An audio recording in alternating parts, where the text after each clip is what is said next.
அது ரொம்ப அழகான ஒரு ஊரு. பச்சை பசேல்னு வயல், பறவைங்களோட சத்தம், காத்துல அசைற பெரிய பெரிய பனைமரங்க.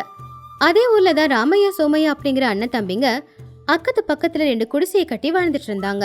அவங்க அப்பா அவங்களுக்காக கொடுத்துட்டு போன ஒரு பெரிய குளத்துல நடுவுல ஒரு வேலியை போட்டு ஒரு பக்கம் ராமையா மீன் வளர்த்துக்கிட்டு இருந்தா, இன்னொரு பக்கம் சோமையா எறா வளர்த்துக்கிட்டு வாழ்ந்துட்டு இருந்தாங்க. இப்படியே நாட்களும் போய்கிட்டு இருந்துச்சு. ஒரு நாள் காலையில ராமையா திண்ணையில உக்காந்துக்கிட்டு ஆகாயத்தை பார்த்துக்கிட்டு இருக்கும்போது அந்த பக்கம் சோமையா மாட்டுக்கு புல்ல சாப்பிட போட்டுக்கிட்டு இருந்தான். அப்போ வானிலை கொஞ்சம் கொஞ்சமா மாறுச்சு. சில்லுன்னு காத்து வீச ஆரம்பிச்சுது. அப்ப அவங்க வீட்டுல வேலை செய்யற ரங்கையா அப்படிங்கிற ஒரு வேலைக்காரன் வேகமா அங்க வந்தான்.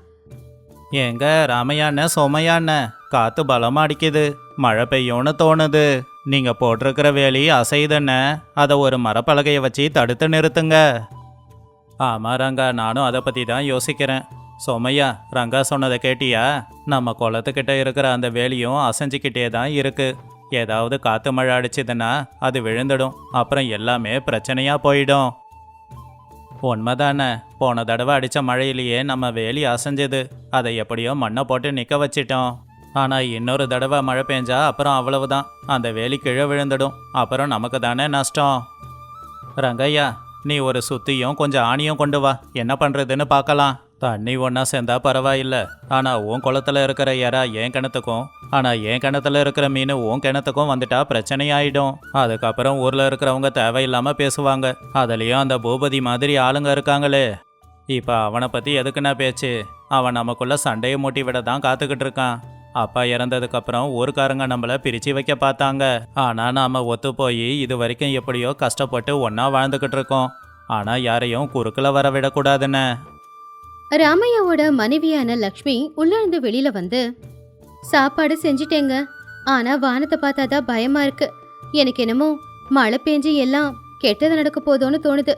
நீங்க ஒரு தடவை குளத்தை போய் பார்த்துட்டு வாங்க.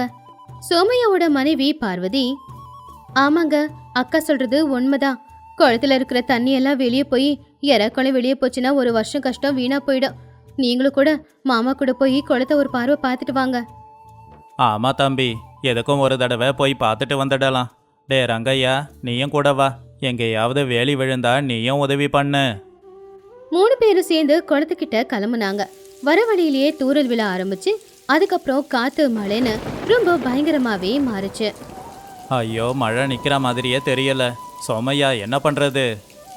அண்ணன், தண்ணி ரொம்ப வேகமாக வருது. இந்த வேலி தாங்காது போலையே. அங்கே பாரு, வேலி ஏற்கனவே சாஞ்சிடுச்சு. அவங்க எவ்வளவு முயற்சி பண்ணாலும் இயற்கை சீற்றத்துக்கு முன்னாடி அவங்க பலம் போதல. கொஞ்ச நேரத்திலேயே அவங்க 2 குளத்துக்குமே நடுவுல இருக்கிற அந்த வேலி உடைஞ்சு கீழே விழுந்துருச்சு. அந்த பக்கத்துல இருந்து மீன், இந்த பக்கத்துல இருக்கிற எறா எல்லாமே ஒரு குளத்துல சேர்ந்துடுச்சு. 3 பேரும் கவலையா அந்த குளத்தை பார்த்துக்கிட்டு இருக்கும்போது அப்பதான் பூபதி அந்த பக்கமா சிரிச்சுக்கிட்டே வந்தான். அவன் ராமையாவை பார்த்து, என்ன ராமையா சோமையா, குளத்துக்கு நடுவில் இருந்த வேலி எங்க? எல்லாம் இப்போ ஒன்றா சேர்ந்துடுச்சு போலையே. பாவம், 2 பேரோட மீனும் எறாவும் ஒன்றா சேர்ந்துடுச்சா? ராமையா கோவமா, பூபதி, எங்கள் குடும்ப விஷயத்தில் நீ மூக்க நுழைக்காம உன் வேலையை பார்த்துட்டு போ. நான் ஏன் மூக்க நுழைக்க போகிறேன்?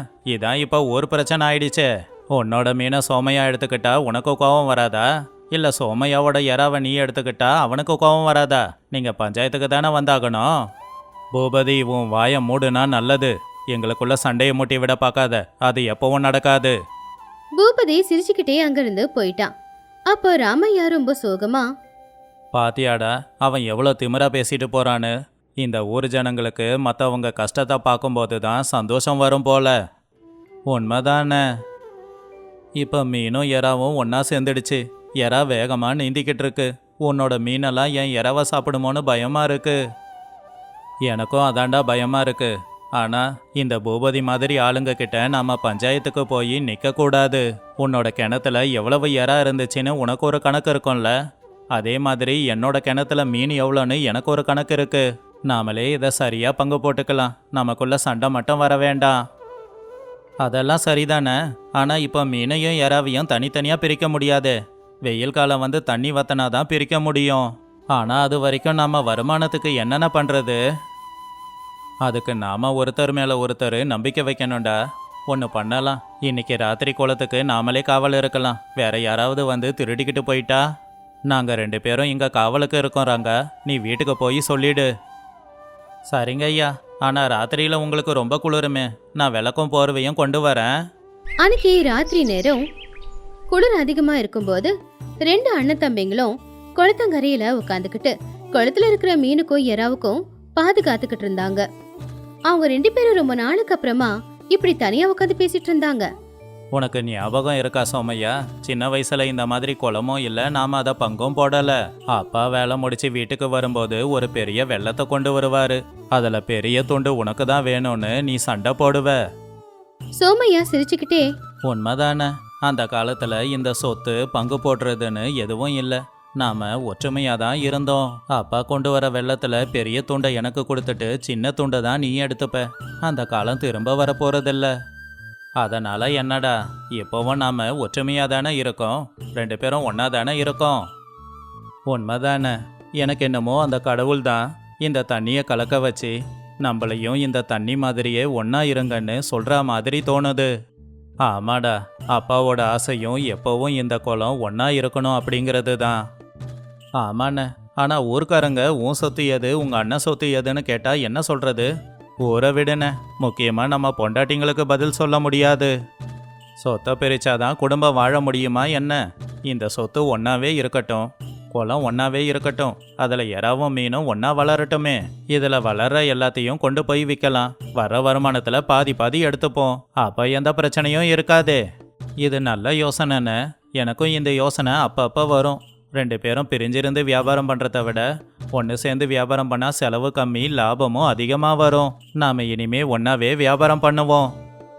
அடுத்த நாள் காலையிலேயே சூரியன் உதயமானதும் ஊஜனங்க எல்லாருமே பஞ்சாயத்துல ஒன்னா சேர்ந்திருந்தாங்க.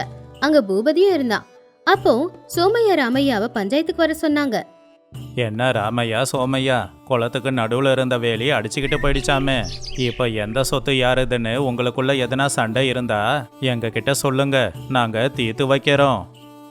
ஆமாங்க ஐயா, நேத்தே நான் சொன்னேன் இவங்க 2 பேரும் நாளைக்கு சொத்துக்காக வந்து அடிச்சுப்பாங்கன்னு. ஆமா பூபதி, நீ சொல்றது உண்மைதான். குளத்துக்கு நடுவில் இருக்கிற வேலி அடிச்சுக்கிட்டு போயிடுச்சு. ஆனா அதுதான் எங்க 2 பேரையும் ஒன்னா சேர்த்துச்சு. அண்ணன் தம்பி எங்களுக்குள்ள சண்டை எதுவும் இல்லை. ஆமாங்க ஐயா, இனிமே எங்க குளத்துக்கு நடுவில் எந்த வேலையும் இருக்காது. அந்த முழு குளமும் எங்களுக்கு தான் சொந்தம். நாங்க இனிமே ஒன்னா தான் வியாபாரம் பண்ண போறோம். எங்களுக்குள்ள சண்டை வரும்னு கனவு காணாதீங்க. அண்ணன் தம்பிங்கன்னா பொதுவா சொத்துக்கு சண்டை போடணும். ஆனா நீங்க 2 பேரும் ஒற்றுமையா இருக்கீங்களே, இது ரொம்ப புதுசா இருக்கே.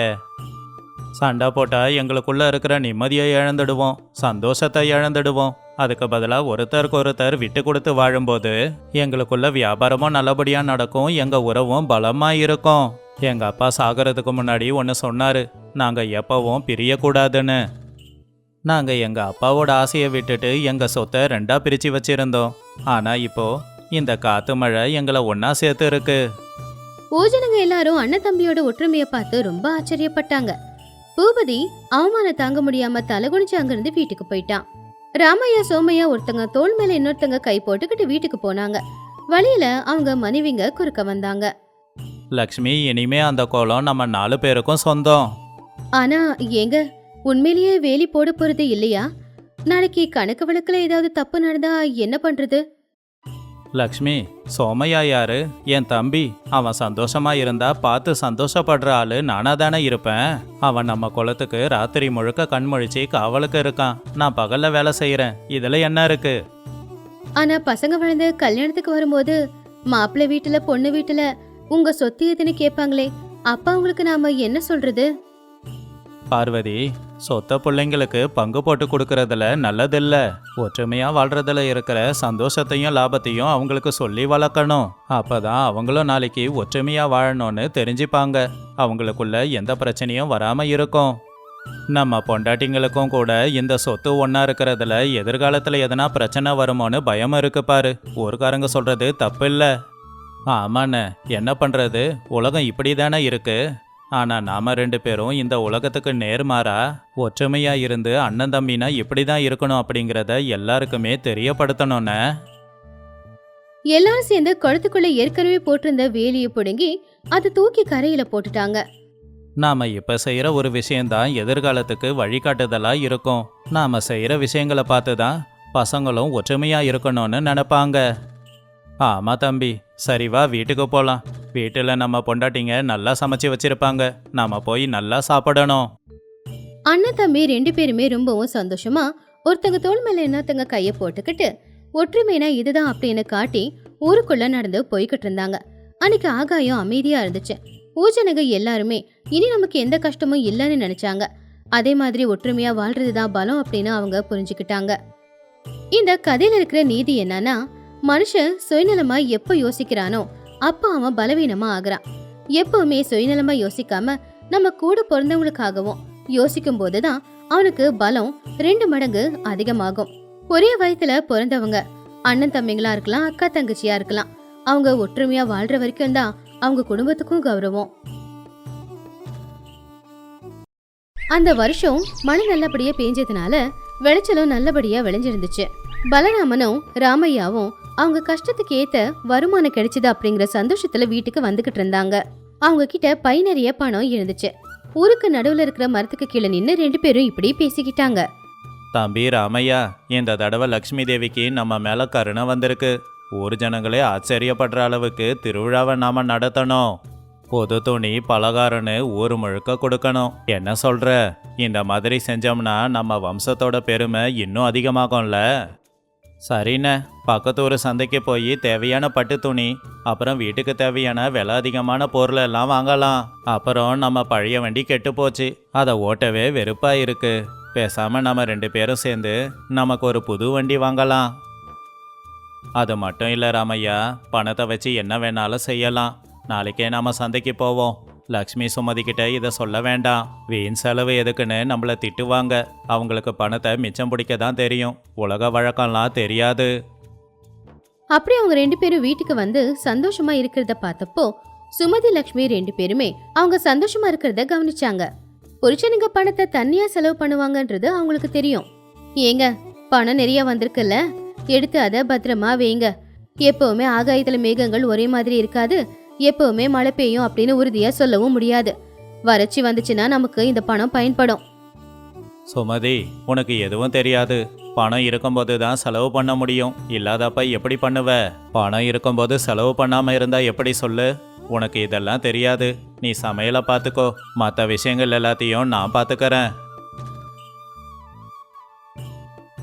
அக்கா, மாமா சொன்னதை கேட்டல, இவங்க நம்ம பேச்ச கேட்க மாட்டாங்க. இப்ப பணம் இருக்குன்னு செலவு பண்ணிடுவாங்க. நாளைக்கு பணம் இல்லாத நேரத்துல தேவைப்பட்டா நாம யார்கிட்ட கை நீட்டி நிக்கிறது? இங்க பாரு லக்ஷ்மி, பணம் சம்பாதிக்கிற ஆம்பளைங்க வீட்டுல இருக்கிற பொம்பளைங்க பேச்ச கேட்க மாட்டாங்க. சம்பாதிக்கிறது அவங்க தான், ஆனா நாம தான் அதை சரியா பயன்படுத்தணும். தினமும் சமைக்கும் போது ஒரு பொடி அரிசியை நாம எடுத்து வைக்கலாம். அது அவங்களுக்கு தெரியக்கூடாது. நாளைக்கு அது நமக்கு நிச்சயமா பயன்படும். ஒரு பொடி அரிசியை என்ன பெருசா பண்ணிடுன்னு நினைக்காத, அது நாளைக்கு உதவியா இருக்கும். சரிக்கா, நீங்க சொன்னா ஒரு அர்த்தம் இருக்கும். அரிசி மட்டும் எதுக்கு, கொஞ்சம் கொஞ்சமா பணத்தையும் எடுத்து நம்ம பானையில ஒளிச்சு வச்சிடலாம்.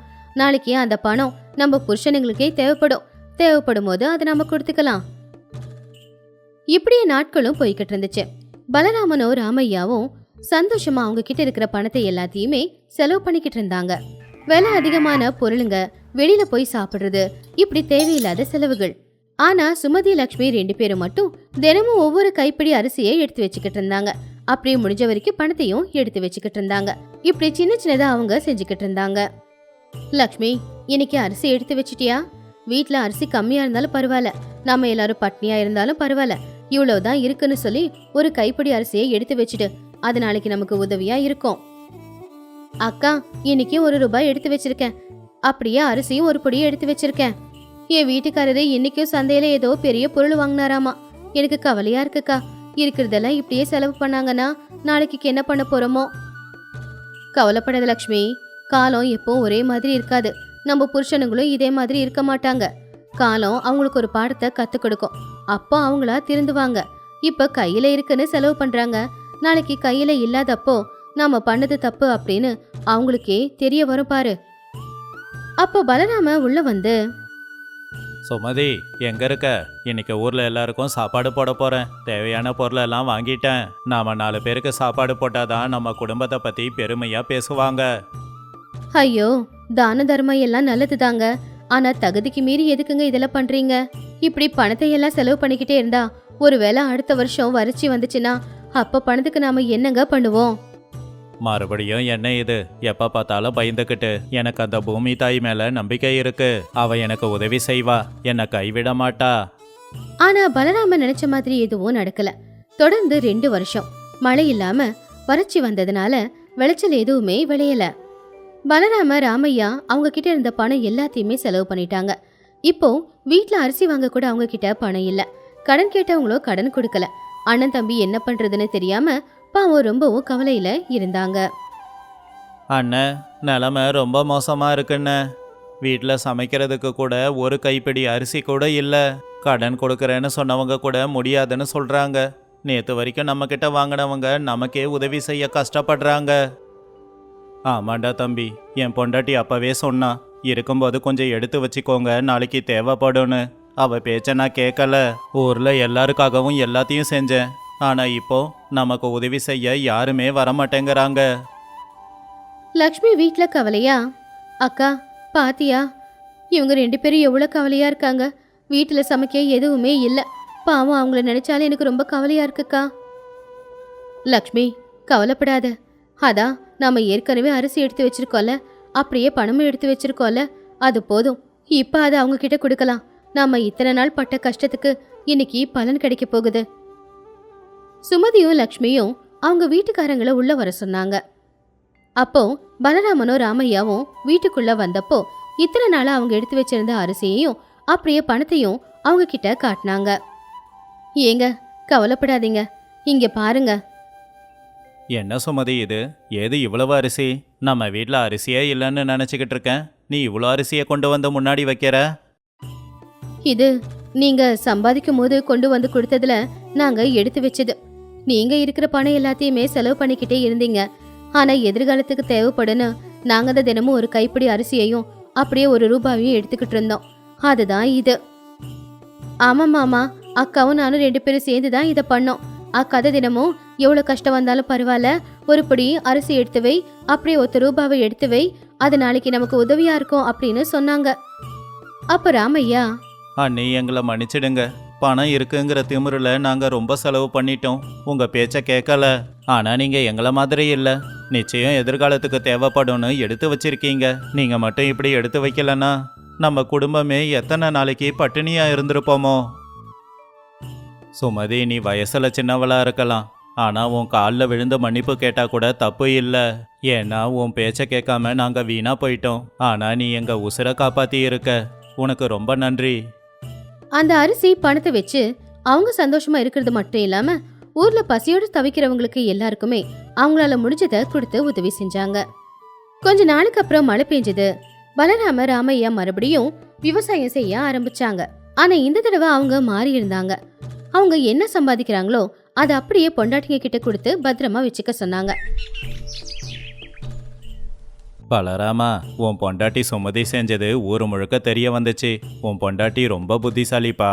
இந்த மாதிரி பொண்ணு ஒவ்வொரு குடும்பத்திலையும் இருந்தா அந்த குடும்பம் நல்லா இருக்கும். உண்மைதாங்க ஐயா. சம்பாதிக்கிறது முக்கியம் இல்லை, எப்படி எடுத்து வைக்கணும், எவ்வளவு செலவு பண்ணணும்னு தெரிஞ்சு பண்ணணும். நாளைக்கு தேவைப்படணும். எங்க வீட்டு மருமகளுங்க எடுத்து வச்சது தான் இன்னைக்கு எங்க உசுரை காப்பாத்தி இருக்கு. இவங்க தான் எங்களோட பெருமை. ஐயா, இதுல என்னோட பெருமைன்னு எதுவுமே இல்ல. வீட்ல இருக்கிற ஒவ்வொரு பொம்பளைங்களும் இப்படிதானே நடந்துப்பாங்க. ஒரு குடும்பம் நல்லா இருக்கணும்னா ஆம்பளைங்க செலவு பண்ணும்போது இது பண்ணுங்க இது பண்ணாதீங்கன்னு சொல்றது அந்த குடும்பத்தோட நன்மைக்காக தானே. வீட்ல எப்பவுமே ஒலை கொதிக்கணும்னா வீட்டுக்காரம்மா தான் சரியா இருக்கணும். ஆமா, இன்னையில இருந்து நாங்களும் உன்ன மாதிரி ஆகலான்னு இருக்கோம் சுமதி. தினமும் ஒரு கைப்பிடி அரிசி எடுத்து வைக்க போறோம், 1 ரூபாவை எடுத்து வைக்க போறோம். அதே மாதிரி எது செலவு பண்ணாலும் சிக்கனமா செலவு பண்ண போறோம். அதுதான் குடும்பத்துக்கு நல்லதுன்னு தெரிஞ்சுக்கிட்டோம். சிக்கனம்னு யாரு சொன்னாலும் அவங்கள கஞ்ச பிசுனாரிங்கன்னு சொல்றோம். ஆனா சிக்கனம் எவ்வளவு முக்கியம்னு இப்பதான் தெரிய வருது. சிக்கனமா செலவு பண்ணி அதை எடுத்து வச்சாதான் எதிர்காலத்துக்கு அது பயன்படும். அன்னையில இருந்து அந்த கிராமத்துல யாரும் பணத்தை வீணா செலவு பண்றதே இல்ல. பொம்பளைங்களும் ரொம்ப பார்த்து சிக்கனமா செலவு பண்ணாங்க. முடிஞ்ச வரைக்கும் சேர்த்து வச்சாங்க. புருஷங்களுக்கு நிறைய அறிவுரைகளை கொடுத்தாங்க. பலராம ராமையா பொண்டாட்டிங்க மேல ரொம்ப கௌரவத்தை வச்சு அவங்கள நம்பி வீட்டை ஒப்படைச்சாங்க. சிக்கனம் அப்படிங்கிறது தினமும் செய்யற ஒரு வேலை கிடையாது, அது எதிர்காலத்துக்கு நாம செய்யற ரொம்ப பெரிய விஷயம்னு தெரிஞ்சுக்கிட்டாங்க. பாத்தீங்களா, ஒரு படி அரிசி தான் இப்போ ஊர்க்காரங்க பசியோட தீத்துச்சு. எல்லாரும் ஒற்றுமையா இருக்கும்போது, ஒருத்தங்களுக்கு ஒருத்தங்க எல்லாரும் விட்டு கொடுத்து போகும்போதுதான் குடும்பம் கூட ரொம்ப அழகா இருக்குங்க.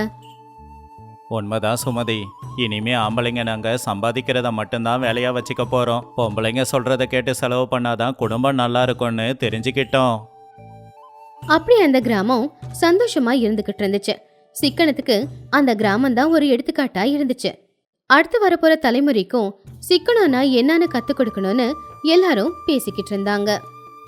எப்பவுமே பணம் இருக்கும்போது நம்ம தேவைக்கான செலவு மட்டும் செஞ்சுக்கிட்டு மிச்சம் இருக்கிறத எடுத்து வைக்கிறது நமக்கு ரொம்ப நல்லது.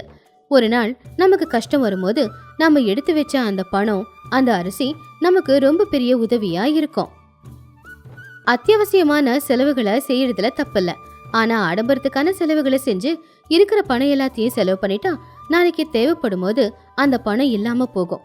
அந்த நேரத்துல பசியும் பட்டினியுமா நாம கஷ்டப்பட வேண்டியதா இருக்கும்.